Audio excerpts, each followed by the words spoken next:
tuned into SEC Sunday Night, part of the Chief Sports Network.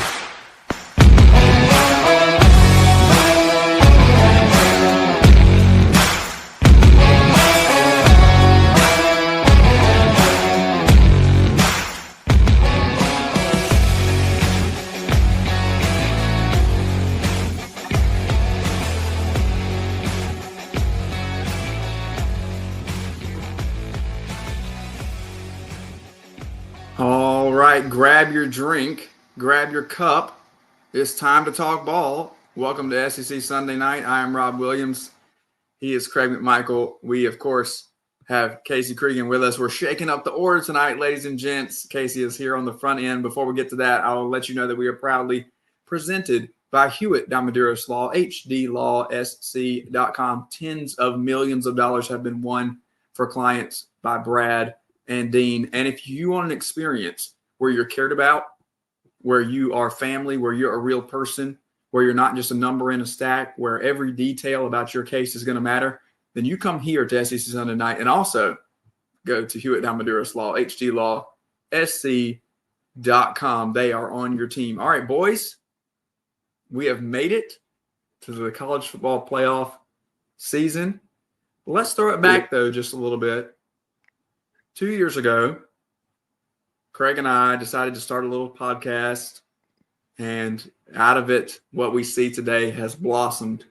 But one of the core things that we always discussed was what was in our cup as we got going. And a lot of times in those days, it was early in the morning, and it was a hot cup of coffee.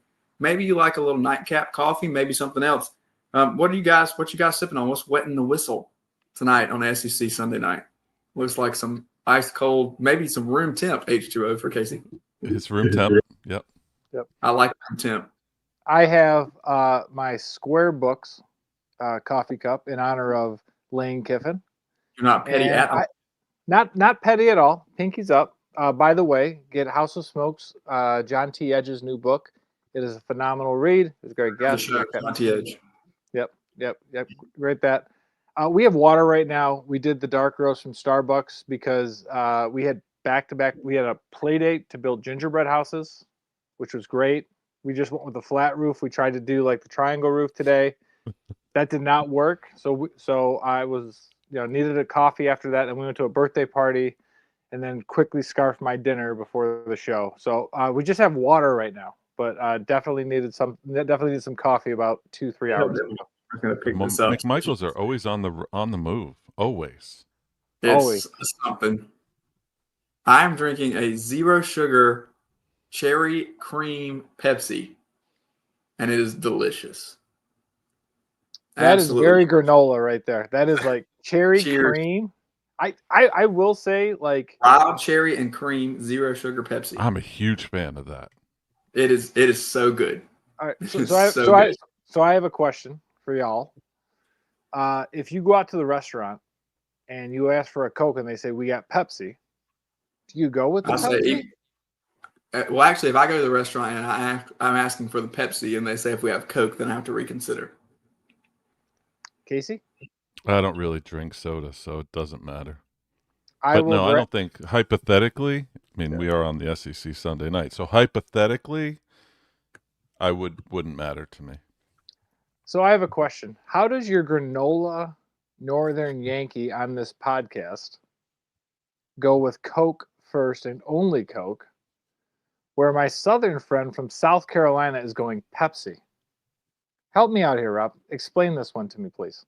Rob hates Atlanta. I don't know what to tell you, but I just, it's going to be the Pepsi for me. I was raised on Pepsi. We're gonna stick to it, my friend. Hit us up in the chat, Coke or Pepsi, and why is Pepsi not the right answer? Well, last week we talked eggnog in the chat, and I've had friends of the show all week still commenting about my love for eggnog. So I gave you guys the night off, and I'm not drinking any eggnog. We're going with wild cherry and cream 0 sugar Pepsi. So if I have haters are my motivator. No, I did the Southern Comfort Vanilla Spice. Oh, real eggnog. Gotcha. Yeah. I can do any eggnog is fine, but that Vanilla Spice is a nice little flavor. Do you like your egg like curdled, like when you go to drink it, or like how does it exactly work? It's not.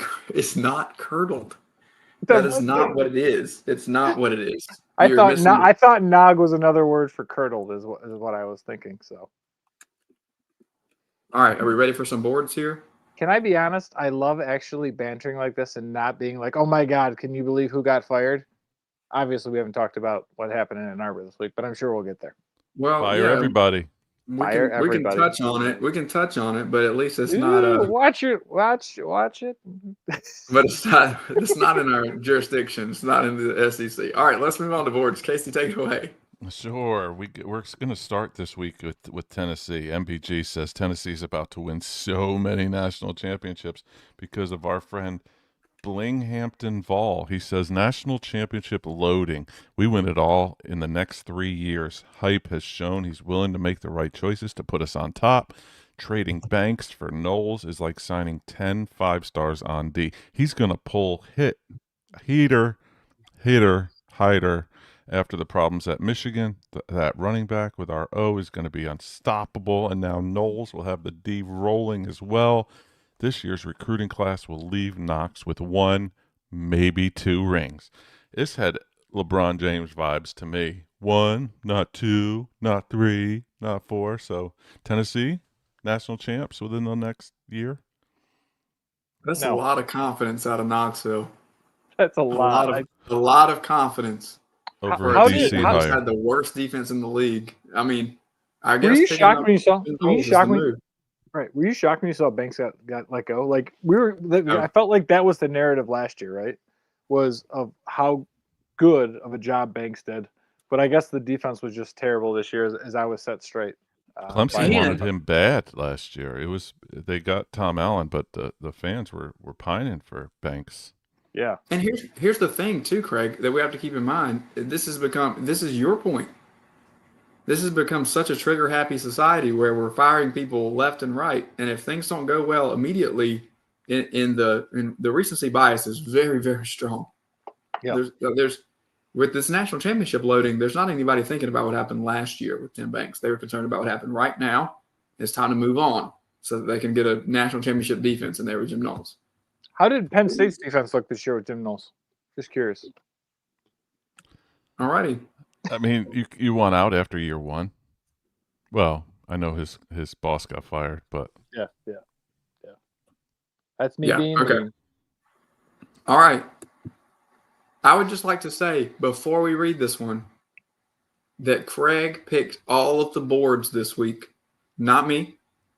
However, he also commented to me on X when I was tweeting about Jeremiah Love not having a good look on SportsCenter when they asked him about the college football playoff. Craig replied and said that I needed to let it go, and then 24 hours later sent in a Notre Dame board. All right, go ahead. Sorry, I just needed to preface it with that.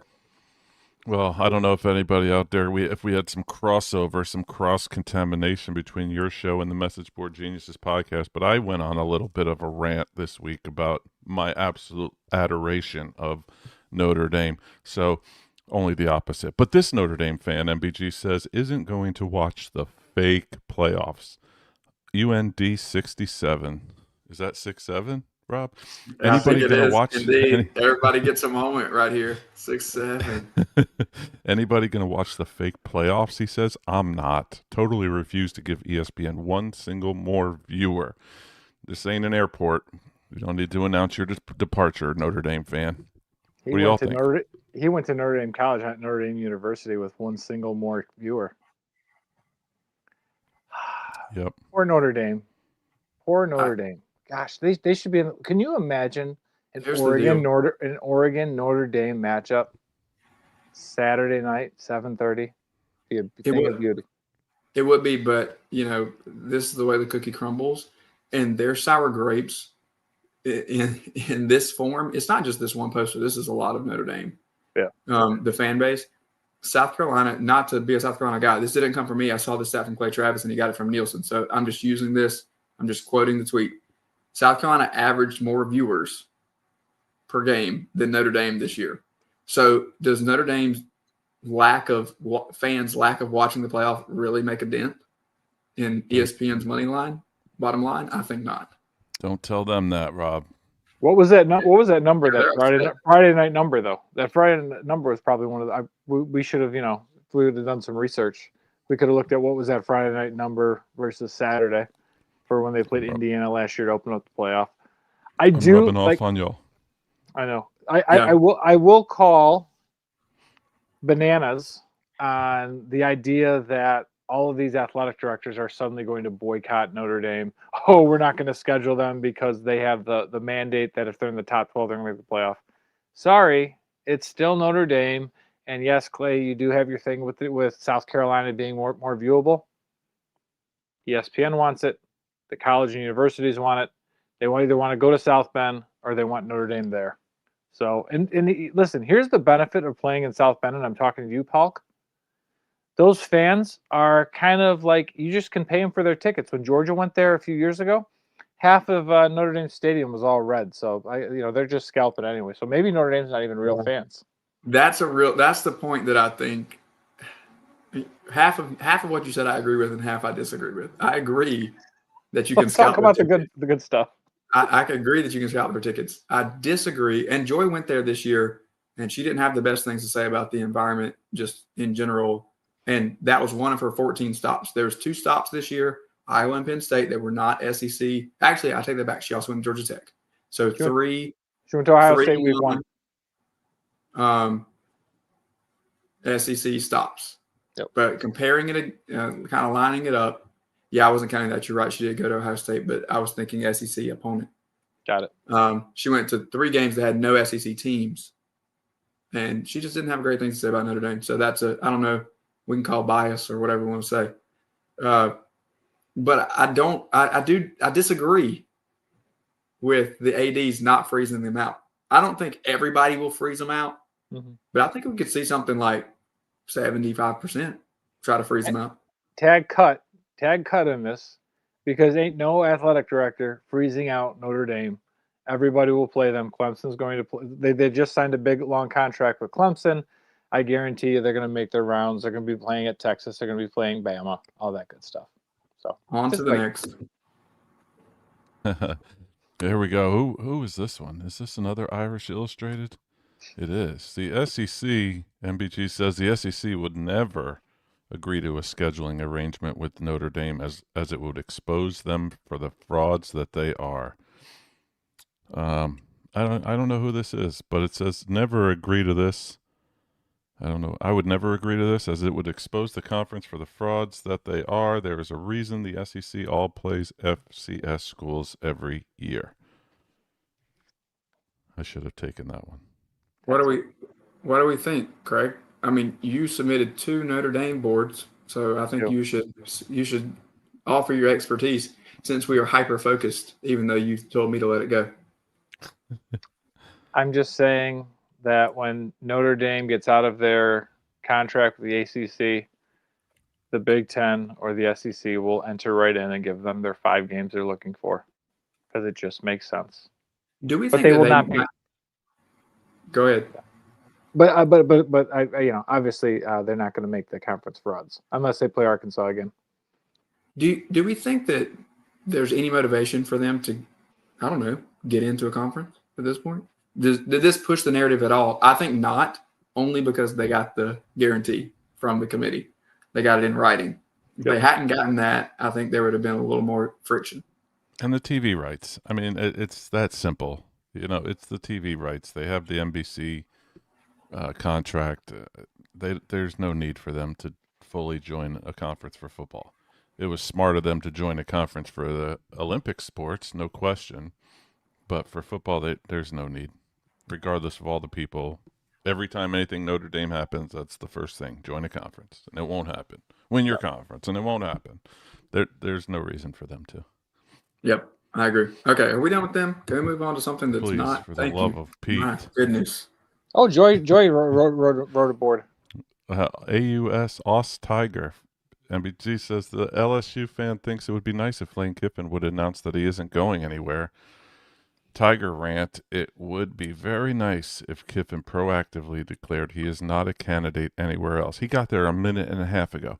This guy says, maybe wishful thinking, but that would help him rebuild some trust with the Pearl Clutchers who had a problem with him a few weeks ago. The Pearl Clutchers in Oxford? Were there are there Pearl Clutchers in Baton Rouge? Yeah, I guess there must be. Are they pearls, though? Did they freshly catch them in the bayou? They might have caught them in the bayou. I don't know. But yeah, I mean, like, let's be honest. Lane's not going to go anywhere. I know we're going to talk about Kalen DeBoer. His name is circulating with Alabama. We're going to get there. Yeah, my question is, where is Lane's move in college football? I think he's probably. Would Alabama take him? I don't know. I don't know if they would put up with the antics. And we had Charlie Potter from On 3 Alabama Bama Online on our show last week, and he definitely made it seem, and I'm not putting words in his mouth, that Lane wasn't exactly the most liked person in Tuscaloosa already. Now, granted, if you're the head coach, maybe and he wins, say he wins at LSU, maybe then they have a change of heart. But it didn't feel like, from me, the subtext that Charlie was putting down, that Lane would necessarily be welcome there. Here's the other thing. Winning at LSU makes you an enemy of Alabama, even more so than he already is. Because if he's really winning at LSU, that means he's beating the Tide. Because that's a matchup that we're going to see on a regular basis, and they're in close proximity. They already don't like each other. They already have the Saban issue. They already have a rivalry as it stands. So if he has success, I don't see it benefiting his name in Tuscaloosa. But you're right. Becoming a head coach can change things. Miss Terry, now that changes if Miss Terry's on the reference sheet. That's true. That's a good point. Okay. She's the first reference. All right, we have one more, and then we have an actual statement. Do employers actually talk to references? All right, MBG says the Big Ten schools need to demand championship bans and postseason restrictions for Michigan. This comes to us from Bucknuts, an Ohio State board, and our friend Legal Alien says they ran an illegal sign-stealing operation, destroyed evidence, suspended a head coach, then elevated another one who was fired and charged with felony home invasion plus stalking and breaking and entering because low character keeps getting rewarded in that program. Meanwhile, Ohio State had 12 games wiped away over a tattoo scandal with zero competitive advantage. The Big Ten has to step in and impose real sanctions now, and member institutions should be demanding championship bans and postseason restrictions. And honestly, if the conference can't control Michigan or hold them accountable, it's fair to ask why they should be in the league at all. Protecting this isn't integrity, it's enabling. So is the Big Ten enabling Michigan? Absolutely. Because nothing ever bad happened at Ohio State. No, they were with Notre Dame probably visiting touchdown Jesus. But you do look at it, and I think so. This is why I brought this board up. Michigan has an institutional control problem. Like if you look at it, basketball is number one in the country. Hockey is number one. Yes, football won a national championship. But what was the cost? And, this is me growing up 30 minutes from the big house most of my life, everybody a big Michigan fan around us. We always heard about that Michigan was different, that Michigan was something more and was something bigger. And it seems like that ideal,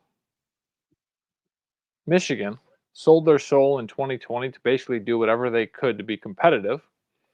And now you have and now basically all the turkeys are coming home to roost.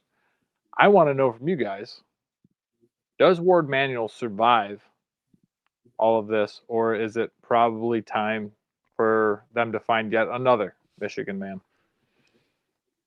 I don't know that that's going to be the case. I don't totally disagree with you as it pertains to Ward Manuel, but, I mean, what we have gathered and minding your intel this week and asking some questions up in that area is that it doesn't look that way as of right now. There are question marks for me, though, as some speculation surrounding this current situation with Sharon Moore is that there was knowledge of a request for mental health assistance, and then the way that the firing was gone about did not really match that request. right? Yeah, Like, they're doing an investigation, like a third party investigation, because obviously the internal investigation led to where we are today. But if the third party says institutional control issue, Ward Manuel doesn't have a choice. The president's going to have to make a move. True. uh, I'm just it, call me skeptical. and that was the thing, right? Like we've seen reports out there that when Ward fired Sharon Moore, that it was just him and Moore in the room. There was no HR, there's no security. Yep. It's like, Yep. and again, it's like you're flying pretty high to the sun. Bo Schembechler is revered. He's thought of as very highly on the Michigan campus, and he has his own controversy. And this is where that idea of the Michigan man comes from. And you almost wonder, like, the only time they've really broken away from that Michigan man was Rich Rodriguez. And basically, the big blue wall, I think, sabotage. Rodriguez had his own challenges and had his own problems.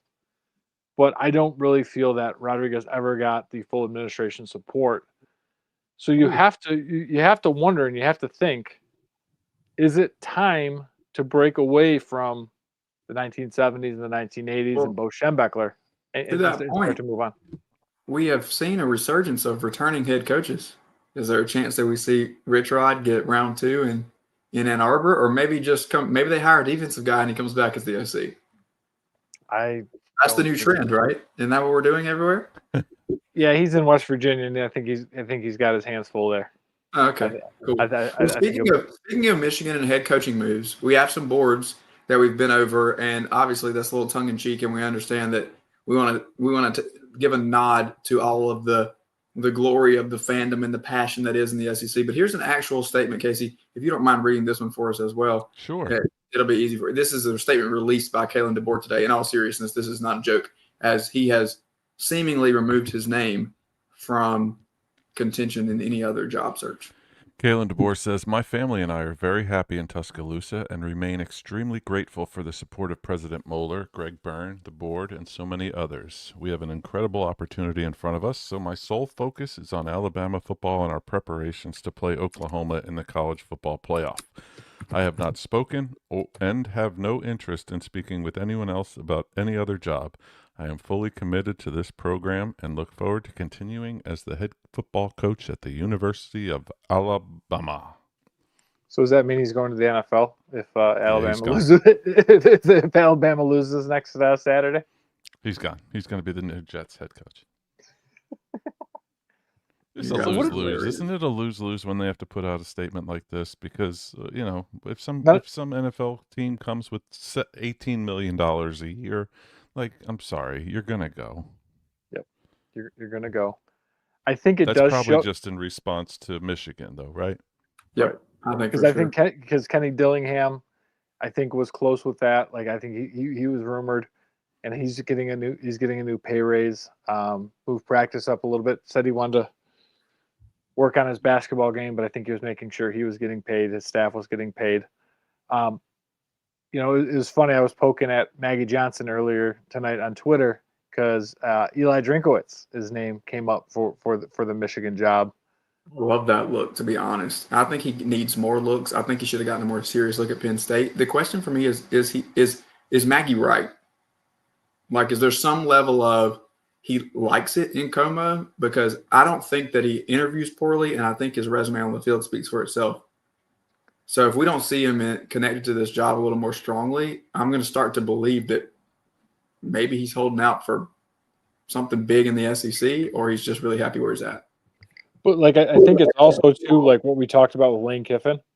Kiffin's shtick works when you are a client, right? Like you're the underdog because you've got that chip on your shoulder. You lose that chip at LSU the same way that I think Eli loses that chip at Michigan, where you kind of become like, but Lane is now, right? Lane is not the funny guy on Twitter anymore. Lane has become Darth Vader, right? He's become like, oh, no one can stand him now because he's at that higher level. And I wonder if that would be for the same for Eli. I think Jed Fish, he just wrapped up his season last night at the LA Bowl with, I think there was 10 people there. I think that they said. I think that's the name probably to take a look at Michigan. That guy's been rumored to go everywhere.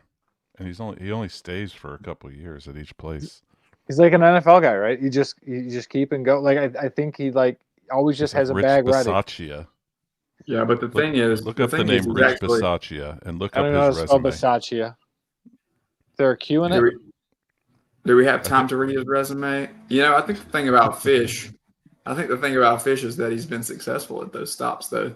So he's been able to elevate programs, and so teams are going to think if we can bring him up a rung. And to be fair, let's look at the trajectory of how this would go. If we go from Arizona to Washington, do we agree that's a vertical move? Slightly, but a vertical move. Mm-hmm. And then you go Washington to Michigan, another tier up. It's stereotype climbing the ladder. Is Washington that bad of a job? Where they're like, are they kind of like in that Oregon stand right now, where they need someone to kind of flex, kind of like with what Lanning's done? Because Oregon was in this spot for a while, right? Like that was always like the stepping stone. That almost was like finishing school. Has Washington become finishing school for Kalen DeBoer in Alabama, possibly Jed Fish in Michigan? Like, what is it going to take for Washington? Because to me, it seems like environment, crowd. I think they've got a decent enough history. I don't think they're like, you know, super excellent, but I feel like they should be there. It's a great town, a great stadium. Well, the problem is that you're B tier. Love that place. You're B tier, and it's the same issue it just happened to Ole Miss. You know, you said that. Like, we're going to get to that in just a minute, but when you're in a certain slot, when the bigger program's called, then they're going to get you. It's 8:27 here on SEC Sunday Night. Casey, thanks so much for bringing the boards for us tonight, my friend. We are going to jump to our first break, and we'll be back in just a moment on SEC Sunday Night with the SEC Pretty guest line with a brand new guest for you guys. And then we're going to pick some games. We'll be right back. When playing sports, you want a coach that will fight for you. At Hewitt Diamaduros Law Firm, we've got your back. Whether it's personal injury, insurance disputes, negligence, or wrongful death, our team delivers. When playing sports, you want a coach that will fight for you. At Hewitt Diamaduros Law Firm, we've got your back.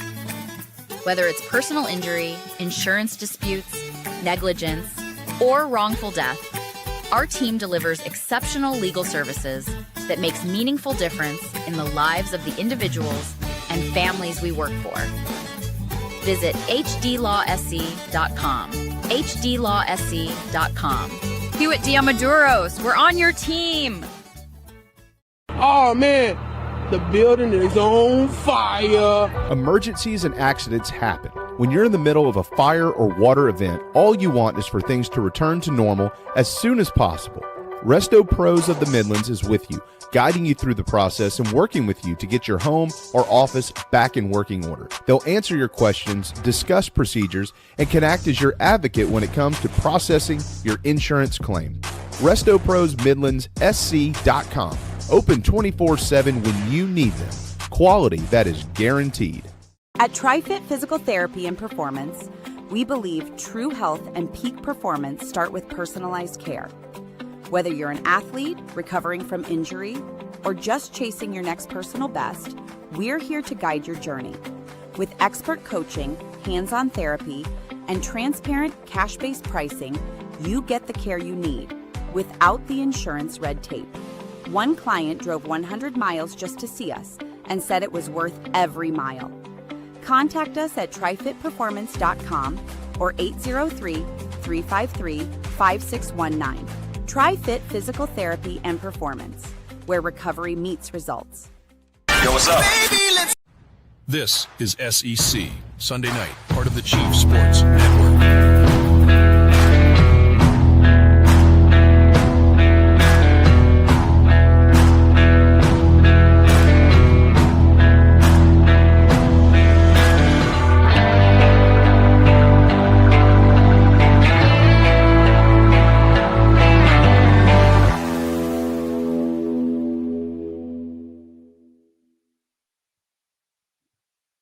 Welcome back to SEC Sunday Night, live on the Chief Sports Network. That was It Just Means More, Genius, brought to you by Message Board Genius and the MBG podcast, hosted, as always, by our friend Casey Cregan. I'm Rob Williams. He is Craig McMichael, and we're here with you every Sunday night on the Chief Sports Network. We're also, in addition to X and YouTube, where you may be watching, we are on podcast as well. So remember to subscribe and to like and to review that. And now, continuing the theme of SEC Pretty, we don't have Joy with us tonight. The season is over, and until next week, the regular season is over. We'll have her back on site, but the name still carries on as the SEC Pretty is bringing you our guest line.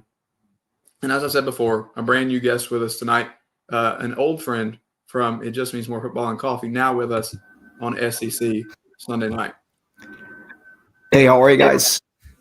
Craig, What's up, Alex? How are you, sir? Making it. Thank you guys for having me. Pretty stoked to be on tonight. Just ready to talk some Lane Kiffin. So the last time we were talking, you were in the House of the Rising Sun. Now you are back over here with us. I want to just say Alex is one of my dearest friends. We had a couple of cold beverages this summer. Enjoyed our time together. He has a Substack. Alex is what some have called a young Wright Thompson. He has talked about his travels, especially in Southeast Asia. So we will make sure to share that out there. But Alex, my friend, Ole Miss Rebel that you are, we start with one question: Coke or Pepsi? Out of all the questions I was expecting, it wasn't that one. And that's why. I've been on a crazy Diet Coke kick lately. But I think above all that, Dr. Pepper or Mr. Pibb, which is making a comeback now. Where is it, Mr. Pibb making it? Mr. Pibb is not making a comeback anywhere. Please. Mr. Pibb is not in Fanville. Stop it. We have Mr. Pibb all over San Diego right now. Pibb Zero Sugar. I'm a big fan of it. So I'm back on kind of the soda train. So it's a problem. Look at this guy. Zero Sugar, Mr. Pibb, Diet Coke. Pinkies are up. And I do have to say one quick thing before we get going. I say to our friend Nash Graham, 1384, Pepsi and Coke were both founded in the South, Craig. That may be true, sir, but when the waitress asks you, what kind of Coke do you want? It's not Pepsi. Anyway, moving on. Good to have you, my friend. I want to see, how are you holding up? There's been some turmoil in Oxford, and you were there. You were there with Brother Hugh, so you're not, you were used to some of that turmoil. How are you handling the Lane Kiffin exit and the unveiling of the Pete Golding era?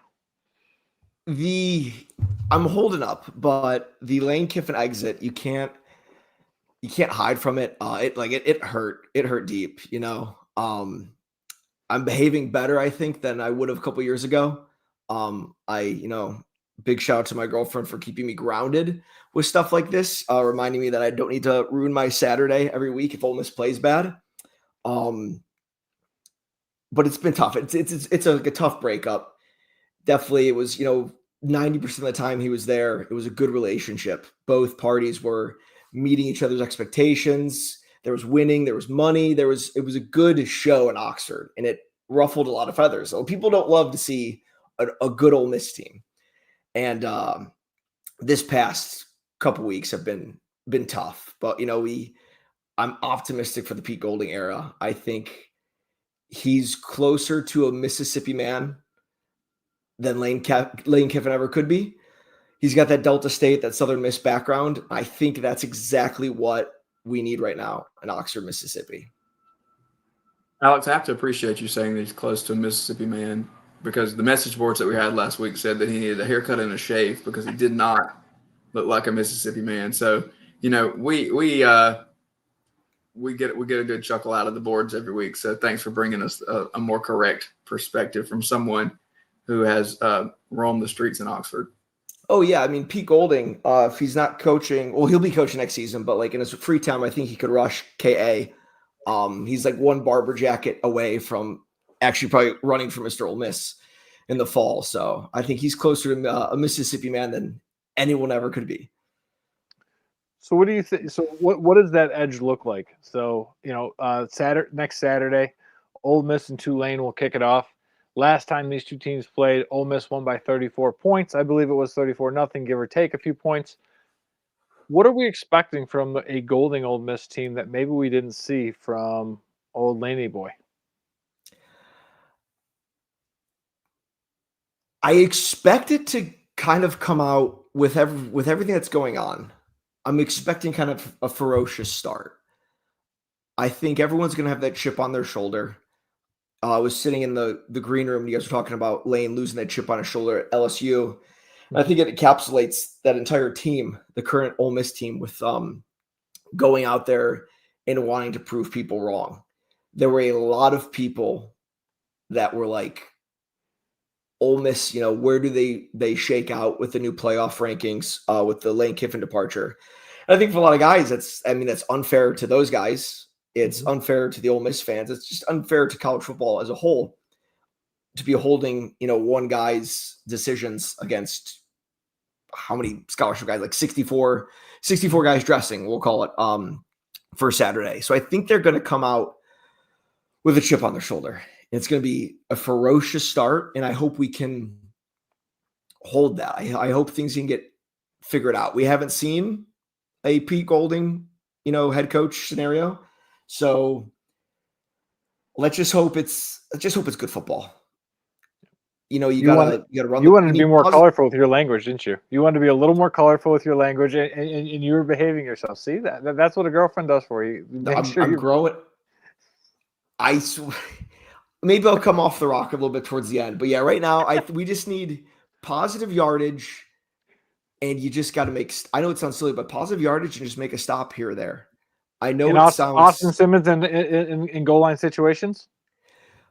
I don't hate it. I really don't hate it. I think use Austin Simmons more. I know there's some times where I'll even turn my back on Chambliss. But no, I just keep it calm, level-headed. I think just positive yards, and we should be okay. Alex, this is completely speculation on my part. Nothing confirmed. I just want to say that for anybody listening. So before we get something posted on the message board, inside information. But how would you feel if Austin Simmons also took a plane over to the Bayou and jumped into the transfer portal to join Lane Kiffin and LSU? Anybody, I can go old school on the transfer portal and say like terrible things with NIL. I do think it kind of can hurt the game, but there's always going to be someone to fill that role, that next man up mentality. You jump ship to LSU, and we can't keep you here in Oxford, but there's always going to be a quarterback that's, going to jump ship from wherever. And, next, he's got that starting role at Ole Miss. It's, if there's one thing the NIL in this kind of current state of college football has proven is these gaps aren't there for long. And we're even seeing, gaps from guys like Trinidad Chambliss coming up from D2. So I think that playing field, there's never going to be an open slot for long, even if guys want to jump ship and go elsewhere. Shout out to the Fair State Bulldogs, where Trinidad Chambliss came from. Absolutely hammered. Who was the team from South Carolina, Robert? Newberry. Newberry This had is to go 30 minutes from where I'm sitting right now. Yeah, Newberry had to go up to Big Rapids, Michigan, which is both Alex and I are from Michigan, about three hours north of where we were. In the cold and the snow, and those Carolina boys just weren't ready. And Ferris State absolutely hammered them. I think they were 3 more interceptions. I tell you, I know we were talking about Michigan earlier, and we're totally going off the rails here, which Rob's going to get very nervous about, Alex. So don't worry about going off the rails. It's okay. We have 6 minutes until our next break, so you spend them however you would like to, Craig. Oh, and also wow. Hello to Craig Godwin over there in the chat, our good friend. Nice. Continue. If Michigan is looking to zag when everyone else is zigging, Tony Anise, who's done an excellent job moving up from the high school ranks all the way up through the community college ranks, now the D2 ranks, I think he'd be a fantastic hire, a nice bridge gap to reset the culture, reset the standard at Michigan. Breaking from Casey here, Newberry message board saying they were robbed by the referee. So, and actually I do have I know the star linebacker on the Newberry team, and I did not speak to him personally, but a third party spoke to him on his way up, and they were talking about how much they were going to bundle up, just to your point, Craig. that they were in a totally different world. It's going to be 18 here in the morning, but that's the coldest that we've gotten all year. It's going to be -6 here tomorrow, so take your 18. And Rob, and Alex, what's it going to be in San Diego tomorrow? 75? Probably. It's been a balmy 60 and foggy here lately, Oh, but you yeah, poor still, guy. not terrible. Yeah, we can handle that, Alex. Don't worry about it.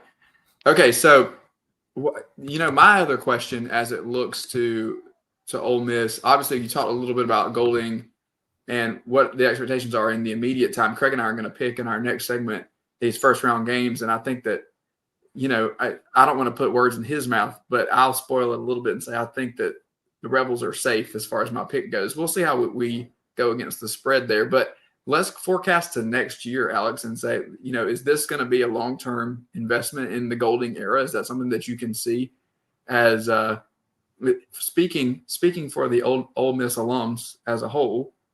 What are your thoughts on Golding, not just right now, because obviously there's business to take care of, but there's always next year. Right. I'm that Ole Miss fan that will buy any kind of snake oil. I bought the Kiffin snake oil. Thought he was a good friend of mine until recently.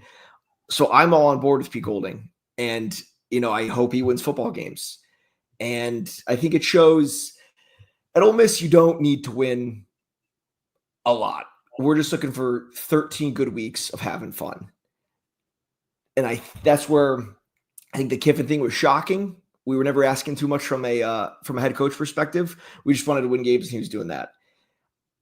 I'm in the boat that Pete Golding is going to go out and win football games every week for us. And I hope it's a long tenure for him. And I hope it's a successful tenure. And I hope the university can get behind him and let's build a statue. But, I'll also be the first guy, like the Matt Luke thing. When Matt Luke pops up on my screen, I forget where he's coaching now, but he'll randomly show up at like a timeout huddle and I still freak out. Matt Luke scarred me, and I'm hoping we don't have the same with Pete Golding. But that's a great comparison. It has a little bit of that feel. No. Here's Casey again, who's being very active in the chat, and we shout out to you, Casey, for not just being our friend and segment host, but very, very much in the chat box. He reminds us. Matt Luke is a stud offensive line coach. He is a stud offensive line coach. He apparently did not want to recruit 24/7 at Georgia. That's why he recruits part-time with Dabo, where like Dabo gets his nights and weekends free or something like that. You can do that in the ACC and still be good, Craig. You can do that in the ACC. You can't do that in the SEC. It just means more here. It just means more over here. Yep, that's absolutely correct. Absolutely correct. But I think that's what I think this is where Golding can be the differentiator in Oxford. He is a hell of a recruiter. He was one of Nick Saban's top recruiters at Alabama. He has done an excellent job. And there was a quote this week when he was talking about, hey, are you going to do the portal? Are you going to do the high school? He goes, I don't give a damn. I'm just going to get football players. And that's what I love about his attitude. Like, there is a no frills about him. I would say there's 0 F's. We can imagine what the rest of that word is. But it's just kind of like the punch you in your face where it's going to be a different way, Rick. Lane was kind of loud and kind of did it with a lot of theatrics. I think Golding just wants to win football games, and so I think that is going to be interesting. And let's be honest, we don't have to worry about what's going on in Starkville because it's Jeff Levy, and I'm still waiting on something. By the way, did you see they made a bowl game at 5-7? Are they celebrating that down on the farm? I did not. I am so behind on the bowl games. Apparently, there was bowl games on yesterday. I just watched Army Navy, and next thing you know, I saw the LA Bowl. You guys were talking about it. I did not know that was even going on. You could have gotten to LA. Come on, San Diego to LA is like what? 4 hours? Only 2. I should have been up there. It would have been one of 11 people in attendance. It would have given you a free ticket. So yeah, exactly. Gronk was there, and it was actually some impressive football on the part of Washington. So, but the other 2 games, Gronk, it was hosted by Gronk. Why the hell is he hosting a bowl game? The official title was the Bucked Up LA Bowl hosted by Gronk. He was on the field. He did intros, met with the teams. They had him in the booth to talk about what his responsibilities were. He was in the parade promoting it, like lots of stuff. Were there more people in the parade than there were at the bowl game? Not sure. Not sure. Where's your research at? All right, Alex. I got a question for you. Yes. How far do your Rebels go in the playoffs? Because we are not going to be friends come New Year's Day when 8 p.m. Eastern, 7 p.m. Central, 5 p.m. Pacific, the Dogs and the Rebels meet in Nolans for the Sugar Bowl. I mean, we look at the pod tells me everything. That's okay. Yeah, because again, I'll buy anything. I am disgustingly always all in on Ole Miss football. It was a real good game. We chatted about it last time Ole Miss played Georgia in the regular season. I believe you yelled at me for jinxing them because I'm like, hey, they're playing well. And then you're like, you just jinxed them, Craig. They stopped playing well after you called me to talk about it. So I think, but there's something special about New Orleans. There's something special about Ole Miss in New Orleans. Always traveling very well to New Orleans. I've been to a few Sugar Bowls in my tenure as a fan and a student. What's your record? Anything can happen in the Big Easy. So I think, let's not get overlooked Tulane. I was at the Ole Miss Tulane game 2 years ago where we saw Quinshon Judkins and Dart, and they kind of played us well for a bit. So let's get past Tulane. But I think that Ole Miss Georgia game without Lane Kiffin, it'll be tough. But again, if we can, you love a good team of destiny. And there's no better team of destiny that, was kind of kicked to the curb by their own head coach going into the playoff. And, you can't make Marvel movies forever. So we need a new story. So why not this be the story? Why not the 2025, 2026 Ole Miss Rebels going all the way be the story? Absolutely love that. He's putting me on mute on January 1st. He will not be taking my calls on January 1st. Yeah, we will talk January 2nd, January 3rd. I love it. Ole Miss team of destiny. The real question, who will Craig really be pulling for? Because we know that his allegiance is fluid. And so there could be a situation where he hops on the bandwagon team of destiny. We're going to get to a break. Alex, thanks for joining us. And also, look at that mug. Look at him. Here's the thing in the SEC Pretty Guest line here. Alex is with us. Remember that. It is 8:47 here. Alex, if you're going to watch the rest of the show and or tune in, or maybe you'll get it on podcast. And for those of you who don't know, we are there on podcast, YouTube, X. So we're on Twitch, and you can watch us anytime. This next segment is going to be one for you, though, because we're going to pick these first round games, and I think you'll be pleased with what I have to say about the Rebels and where I see them going in round 2. This is SEC Sunday night. We'll be right back after this. At TriFit Physical Therapy and Performance, we believe true health and peak performance start with personalized care. Whether you're an athlete recovering from injury or just chasing your next personal best, we're here to guide your journey. With expert coaching, hands-on therapy, and transparent cash-based pricing, you get the care you need without the insurance red tape. One client drove 100 miles just to see us and said it was worth every mile. Contact us at trifitperformance.com or 803-353-5619. TriFit Physical Therapy and Performance, where recovery meets results. When playing sports, you want a coach that will fight for you. At Hewitt Diamaduros Law Firm, we've got your back. Whether it's personal injury, insurance disputes, negligence, or wrongful death, our team delivers exceptional legal services that makes meaningful difference in the lives of the individuals and families we work for. Visit hdlawse.com. hdlawse.com. Hewitt Diamaduros, we're on your team.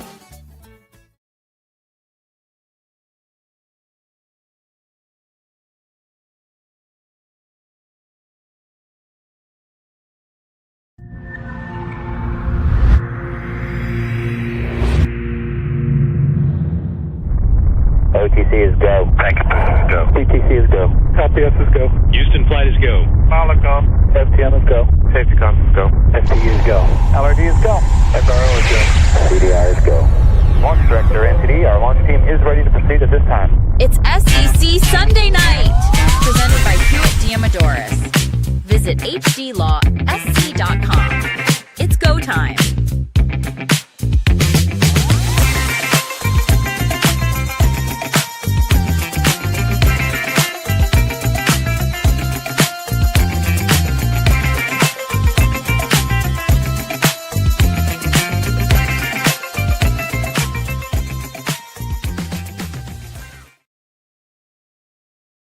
SEC Sunday Night Live on the Chief Sports Network.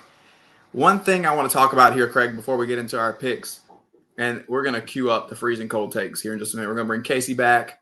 We're going to pick the first round. I want to do a little projection for the second round. I have a point that we need to stand on. It has been talked about by Mike Morgan, JC Sherbert on our sister show here on the Chief Sports Network, College Football Forever with JC and Morgan. We're going to get to all of that, get all the stuff that is coming up in those games. But one more thing I want to look back at here as we have continued to highlight why do we not talk about the things that happen on the field?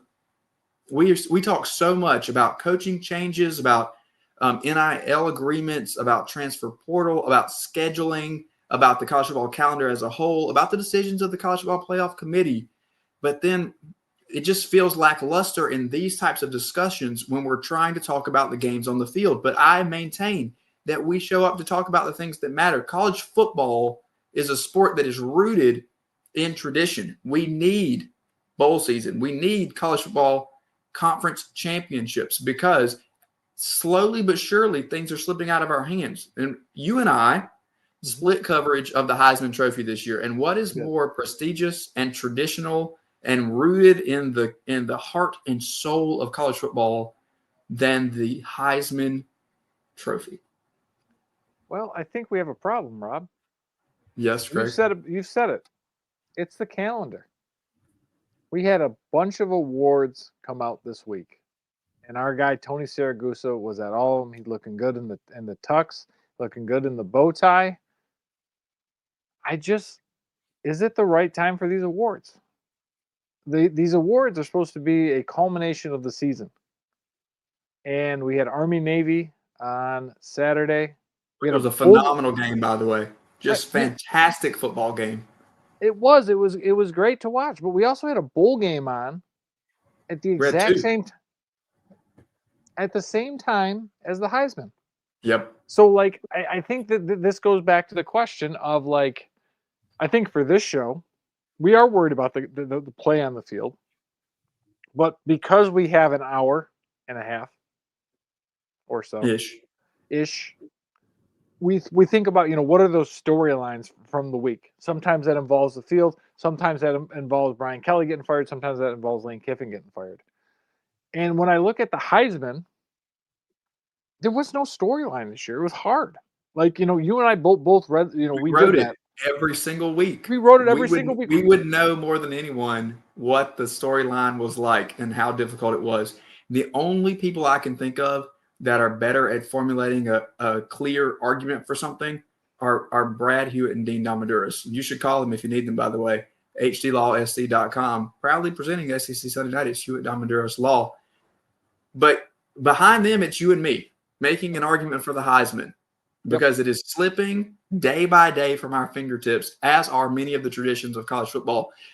Is it time, Craig, that we just step back and accept that there's going to be some changes and just enjoy and revel in the things that we love while we still have them? I feel almost like I need to just really make some extra time in my schedule for bowl season this year, because what if this is the last one that we have? I feel like I need to just soak it all in while we've got it. What I think what's going to happen is we're always going to have bowl season, because what we do see is TV viewership is there no matter what it is, whether it's that bowl that used to be, remember that bowl that used to be in Tampa Bay? God, that was a terrible, just a terrible look, terrible feel. But the ratings work. And I think what's going to happen is the same thing you saw in the 2020 season with COVID, where basically if you had a pulse and you wanted to play, you could play in a bowl game. We have a lot of 5 and 7 teams coming in there. We've seen a lot of the coaching staffs. I think, Baylor has checked out. I guess Notre Dame, from what I've heard, has checked out of the bowl season. I heard rumors there. I think the bowl games are always going to be there, and I think they're important. Our guy Drew Crabtree had a really cool, we did a pick'em segment with our writers. Our family used to always do that too. Like we always would have the bowl picks, and we're just picking those games. But it's just fun to watch because think about it. I'm out of school come Friday afternoon. I am looking forward to just being off for 2 weeks. I can turn on the bowl games. It doesn't matter if it's 3 o'clock, 4 o'clock on a Tuesday. We've got a bowl game there. It doesn't matter if it's the MAC versus the Fun Belt. It's there. So I think it's going to be there. But I do think for these awards, and I know Tony's going to yell at me for this, December is not the right timeline. It's the same reason why the SEC shouldn't have on Tuesday night released the 2026 schedule. That should have been a February thing so we could actually talk about that. Because speaking of which, we really didn't talk much about it. Now let's be honest, it wasn't great. And the SEC Network did like about a half-hour show. It was not a good look. But you look at the Heisman Trophy this year, Mendoza was always there. Julian Sayin was sort of there. It kind of felt to me, we know somebody from Ohio State was there, was going to be there. Ty Simpson fell off. He had a couple of really good moments. He looked really good during the middle of the season. As you're doing this, Craig, I'm going to throw up the votes because that'll help us kind of break it down. Yeah, but Jeremiah Love was great, but so here's my question. Fernando Mendoza, you look at that, oh my God, he blew him away. Were Heisman voters actually voting for Fernando Mendoza, or were they voting for Indiana? Because Indiana is such a feel-good story. And I'm going to say it was probably more Indiana, because you have Indiana and Vanderbilt, 1-2. Here's the thing. I looked deep into these numbers towards the end of the year and really you wrote this column the first half of the season. I wrote it the second half of the season.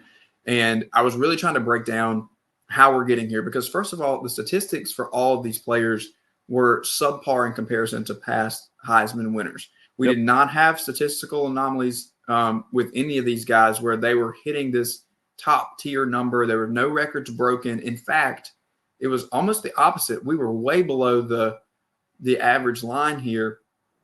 Jeremiah Love had good stats as a running back, over 1,300 yards, and then he caught a couple hundred more. But it just did not amount to what we've seen on the ground in the past. We know this has become a quarterback award. And so you look at the top quarterbacks here, Julian Sayin makes the trip to New York. I'm just going to say it, his statistics, they're fine, but they're comparable to Arch Manning's statistics. Like if that's what we're running on, right, then that becomes an issue. So we also have the idea that you have to be a contender for the college football playoff unless you have something that makes you just stand out above all the rest. Obviously, Travis Hunter won this award last year without Colorado being in contention for the college football playoff, real contention. We saw them make a push at the end of the year, but that is what it is. But Travis Hunter was a different type of athlete, and he just stood out amongst the crowd. Ashton Jeanty came in second. Boise was the G5 rep in the college football playoff. The other one that I can think of in recent history would be Jaden Daniels. But again, just statistically blowing things away. Right. In this case, you're right. You have a feel-good story of Indiana. Fernando Mendoza is the quarterback. Vanderbilt right there at the line, but not a real contender for the college football playoff as we got towards the end. They weren't even mentioned in the arguments in the last week. Nope. We talked about Miami. We talked about Notre Dame. We talked about Alabama. We talked about BYU even. We did not talk about Vanderbilt.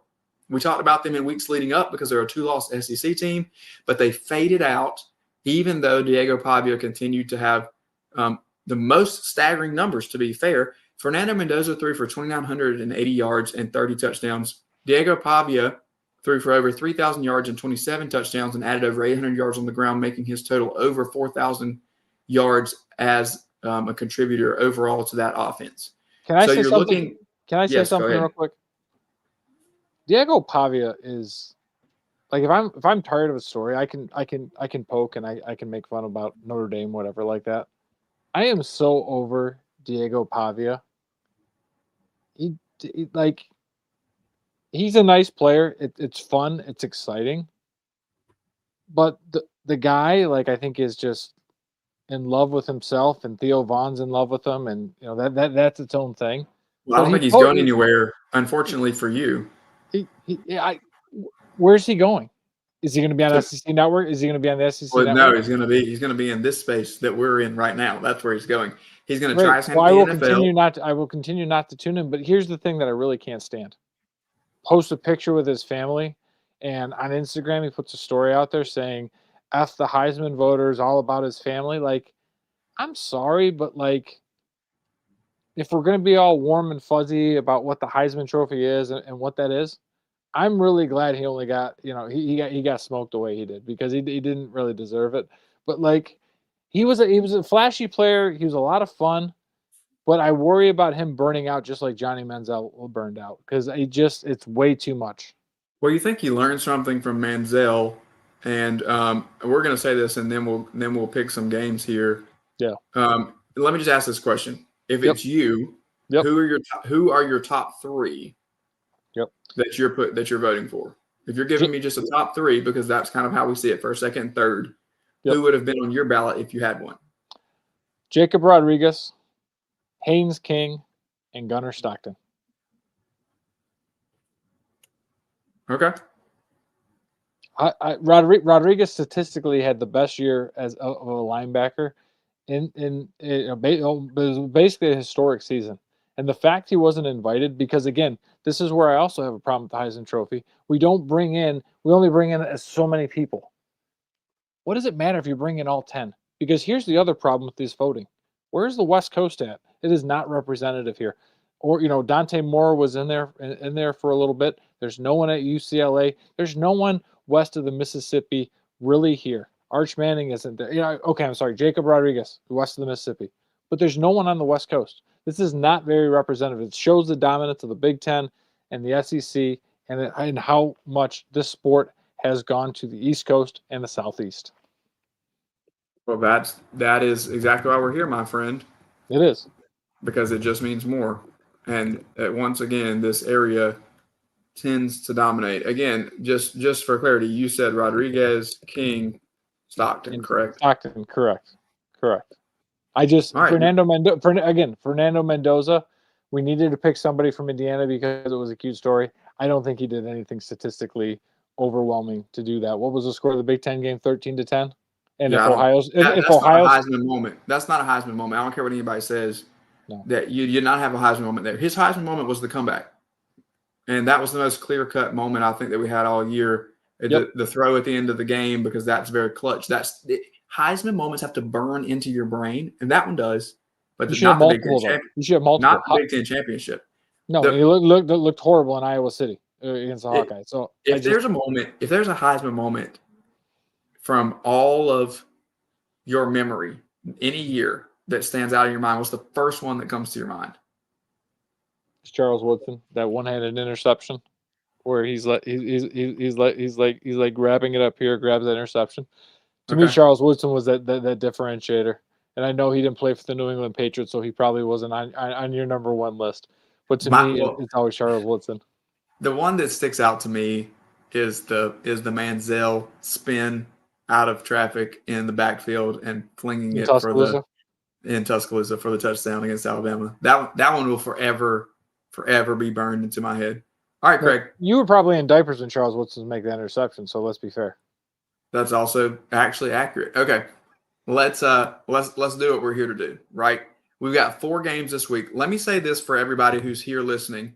We're going to be on the air on Friday and Saturday, so make sure that you're tuned in with us. In addition to our normal Sunday broadcast, we're going to have some fun with some friends Friday leading into that evening game between Alabama and Oklahoma. And then on Saturday morning, we'll recap it and we'll look across the day to see how things are going to pan out. So we'll be right here available for you guys, breaking down those playoff games with a little bit of extra time. So not just SEC Sunday night, this upcoming weekend, we're going to have 3 days. 3 days, Friday, Saturday, Sunday, with a little bit of action for you on each and every day, so that we can really drive into the playoff. Yeah, grab your coffee. All right, Craig, we got 4 games to look at. Next weekend, we'll look at the 5 bowl games. We have 5 bowl games to watch in the SEC that are non-playoff games. We're not going to look at those tonight. We're just going to look at the 4 first-round playoff games because they're coming up. Let's begin with, I think, what is the most obvious pick. James Madison is a 21.5-point dog at Oregon. We're picking here against the spread. Do the Dukes Why are cover? we picking against the spread? We haven't picked against the spread all year. Because it's too easy to pick Oregon and Ole Miss over G5 teams. Am I wrong? I don't know. Billy Napier is going to be on the sideline. And Billy Napier once said, scared money. Don't make money. All right. Don't make money. We have to I think Dan Lanning probably it has confidence. Will he put up like 63 in this one? Is he going to win like 63-7? Well, you tell me. Does James Madison cover 21.5 No, in Eugene? no. I think Eugene is going to be rocking. Shout out to our good friend Emily Taylor. I'll be rocking my Go Dogs Cup all next weekend on the show. No, I think Oregon absolutely hammers James Madison. Bob Chesney's already thinking about, Westwood. Billy Napier's there. They're thinking that's a good hire. I'm not really sure what they were thinking there. Apparently didn't want their coach to get poached again. So, no, I think the Ducks absolutely smash James Madison. I kind of agree with this one. I don't think this one's that close. I think I can see something like 24 points, maybe like a 34-10 type of game, because I think Lanning may throttle down, because I think this one's going to I think this can be like a 28-0 or a 27-3 early, like second quarter type of deal. And then you're just throttling down and running the ball. And on the opposite side of that, I think James Madison's going to have to try to chunk it around a little bit, which may not end well, because I think that while we've seen this James Madison team be competitive, mm-hmm. and Josh Pate said it's a bad argument to say that we don't want G5s in the college football playoff because they might not be able to be competitive. And I agree with that, because the one time somebody has a one-score game in the fourth quarter, that argument's blown away. Yep. And is it possible for this next game we're going to talk about to be a one-score game in the fourth quarter? Yes. However, I don't know about the personnel on a Dan Lanning defense against an offensive line at James Madison. We know that football games are won in the trenches. Let's go back to basics. When I think about Dan Lanning, I think about defense. I think a little exotic at times. I think he's going to send something every now and then. And if you're dropping back to pass a lot because you're behind to an Oregon offense that's put up some points early in the game, I think you're setting yourself up for a kill from the mind of one Dan Lanning. So, yep, I will counter. I'm going to counter your throttling argument. I think Oregon's going to take a page out of Ohio State's book from last year, where Ohio State absolutely smacked Tennessee. I think you go and make a statement, because what you want to do is you want to get your team feeling really good and ready to go as you go into the Rose Bowl again for a second straight year against the Big Ten champion. And this time you go and you smack them, you return that favor. Okay. I want to talk about second round here as we close out, but let's go along with our games here for just a moment. Sure. Tulane, round 2 in Oxford, 17.5-point favorite. Dogs to the Rebels, which we've talked ad nauseum, right? This is Pete Golding. We got Charlie Weiss Jr. back. He brings back a lot of the offensive staff. So you're going to kind of keep that offensive groove together, other than the mastermind. How much does it matter that Lane Kiffin is not there? How much of the focus can this Rebels team maintain? Trinidad Chambliss says we have a game to worry about. We're not distracted. Yep. Let's go ahead and call BS, because it's impossible not to be a little bit distracted. But I think there's some juice, no pun intended, for this Rebels football team, because they rally around Pete Golding. Yep. Do they have the game day magic with Charlie Weiss calling the offense that they have had with Lane Kiffin? That's the only question mark for me. You're not even going to talk about Tulane. I'm about to right here. Okay, I do think Tulane covers. I think Tulane covers. I think this is like a 14-point game. They're 17.5 points. What about the distraction of John Summerall? Like, he posted that weird pic this week of like the house divided. I've got Tulane and I've got the Florida.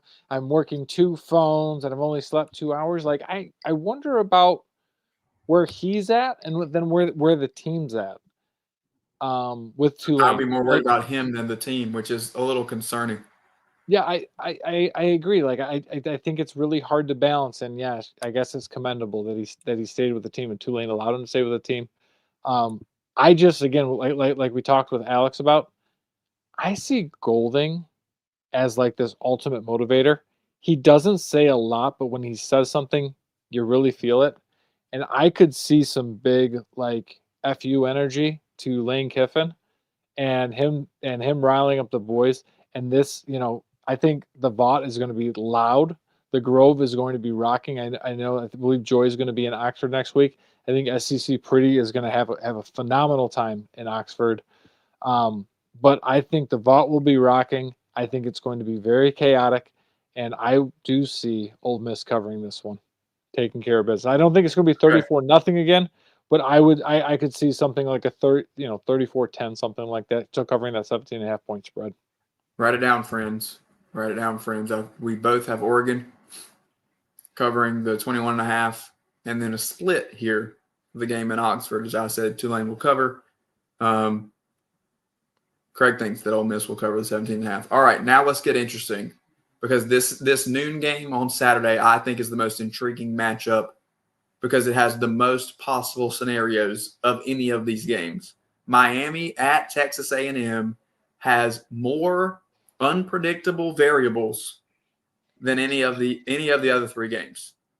I know that you feel some type of way about both of these teams, but you cannot disagree with me that this one is the most unpredictable. Texas A&M comes in a 3.5 point favorite at home. Obviously, an historic season in the SEC for the Aggies. But what do we know? We've said it all year. What do we know about these teams? What do we really know? We said, Craig, in week 2 and week 4 and week 6. Here we are, and it's the college football playoff, and I still will say, what do we know? Do we have enough data points to really predict Texas A&M and Miami? I don't think that we do. I think that Carson Beck could come in on one end of the spectrum or the other. He throws 4 touchdowns or 3 interceptions. There's not a whole lot of in between. The Texas A&M defense pitches a shutout or gives up 40. We just don't really know. Do you get Texas A&M first half against South Carolina or second half against South Carolina? Do you get Texas A&M against Arkansas and Notre Dame or against, honestly, the vast majority of their other opponents? Right. Which one is it? I think Marcel Reed is a streaky player as well. And as much as we've seen big moments from him, he doesn't make mistakes that jump off the page because they're major turnovers. He just misses throws. And it's like what if moments that fade into oblivion and we never think about them again, but they were game-changing plays. And you missed that guy for a first down on 3rd and 8. What do you think? What's happening here? Again, Texas A&M 3.5 point favorites hosting Miami. How is this one going down? I hate to say it, but I'm going to say you down, baby. I'm going to say that the Aggies and Kyle Field are going to be rocking. And if we know anything about Carson Beck, that when he has to play a big game, especially on the road, that's when the interceptions and the problems happen. I also am going to throw in the Mario Cristobal factor of just something weird happening and making a mistake. We don't know a ton about Texas A&M, but I do know the fact is that they beat Notre Dame, who didn't get in the playoff. So Texas A&M will show I will say they will comfortably cover this game. I'm thinking 10 points, at least 10 to 12 points to cover this game against Miami, sending the Hurricanes in the ACC back crying to Coral Gables. You know what, my friend? I'm going to agree perfectly with you on that. I think 10 points sounds about right for me as well, and I'm going to go with the Aggies. I think that this game in Kyle Field just becomes too much. Yep. When I look at these two teams, as unpredictable as they are, we have to get into the matchups a little bit, and that, again, starts in the trenches for me. But then we're going to look at the quarterback position next. Who is the most trustworthy and who has the most clutch gene in them? Yep. Carson Beck, I think, has a better overall career when you look at the numbers. But Marcel Reed is a very clutch player. And hosting a home playoff game and having pressure on you, pressure has not been a friend to Carson Beck. And so I think that the one that pressure creates a diamond out of is Marcel Reed, and we see the Aggies prevail. All right. Is that going to be a fun one? Fun though for the folks on College Station. They finally, No doubt. 13 years later, they still haven't made it to Atlanta yet, but they get to host that playoff game. I think that'll be rocking. The Vault will be rocking. And, I think we have one more Big 12, SEC team to cover. We have one more. Alabama, a 1.5-point favorite going back to Norman, Oklahoma. I'll just start on this one. I think that turnovers were a problem for the Tide last time in Norman. This game is on Friday night. We're going to talk about it ad nauseum. We're going to be back with you on Friday to really break this one down. We're going to have some exclusive time to sit with this matchup on Friday before the game because we'll be back then again on Saturday to look at the other three. Okay, so Friday gets really in on this SEC matchup. We have a rematch, of course. Last time they played in this game, Ty Simpson turned the ball over a couple of times in a couple of different ways. I don't foresee that happening on a regular basis. We also know that he just turned it over a couple of times against Georgia in the SEC championship game. He's kind of cooled down. We mentioned this in the Heisman discussion. He hasn't looked as good. I do not see him being reckless with the football and turning it over here in this game. I think the receivers are too good if they can get loose. I think that Alabama wins this football game, and 1.5 is essentially telling us as a pick 'em and we need to pick a winner. Roll Tide. What do you think? Oklahoma's offense is broken and cannot get out of its own damn way. It couldn't get out of a wet paper bag for all they know. So I expect Alabama to come up big because what are we all hearing? Oh my gosh, Alabama's toast. Alabama's done. Their offense is no good. They lost to Georgia. The sky is falling. I expect Kalen DeBoer and Ryan Grubb to put on a masterclass, and I think they're going to pick apart the Oklahoma defense, and I think the Sooner Stadium is going to be empty come the fourth quarter because I think the Tide are going to win this one big. Yeah, I would honestly, just for the pure chaotic meltdown mess, I would love that. I would love that. I do. I think that does Brent Venerable have questions then afterward? Does he have questions? No, he's all set. I don't think so. You made the playoff. I think he's well within the good graces, and he's safe. However, I just put it out on X, which message board is most likely to melt down this week. If Alabama loses, I say it's that one. Mm-hmm. But I'm going to put my money on Miami's being the most likely to melt down because if they get smacked in College Station, then there's going to be a lot of questions around Mario Cristobal. I don't think that there's questions with Venables. However, message boards are wild. So if Alabama wins, there will be somebody, and we will highlight it next week here on SEC Sunday Night.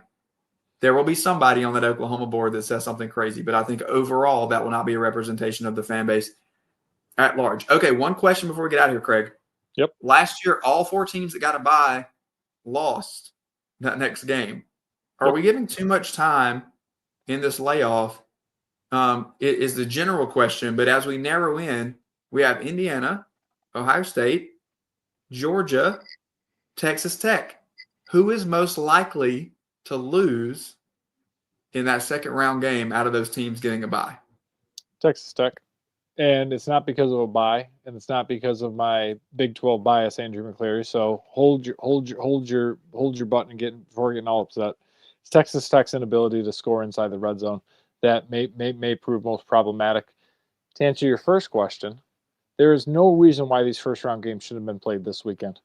Yeah, I get Army Navy wants to be on its own and they want to do the Heisman on their own. Forget that.